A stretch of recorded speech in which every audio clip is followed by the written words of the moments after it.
We're going to start working on our last two differential equations problems, applications of differential equations, and we're going to set these up a little bit differently. So I'm going to get the problem started, and then I want you to go back and finish it. So, and then you'll pause the video once it's set up. You're going to start the video once you've done the problem and check your work. And so we'll kind of jump around, that way this video is not so long. So the population of a certain town increases at a rate proportional to the square root of the population. The population goes from 900 to 1600 in 4 years. So this is our starting population. That's essentially t of 0 is equal to 900. And then they're going to give us another population. Whoops, that's not what I wanted. They're going to give us the second population. T of 4 is going to be 1600.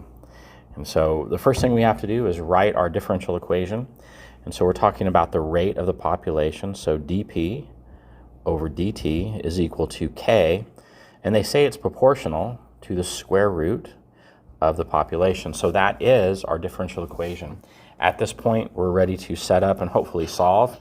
We know that we're going to have to solve for some value of c, and we're going to use that initial condition of 900. So when t is 0, we're going to get our output is 900 people.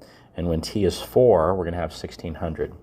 So the 900 is going to help us solve for c. The 1600 is going to help us solve for our constant of proportionality, that k value. I'm going to pause the video, and I want you to work through this, and then I want you to start the video and check your work. All right, hopefully you ended up with this for your final equation. That's what I ended up with. And so check your work. If you have questions about where this 1/4 came from at the end, let me see this 1/4, where that 1/4 came from.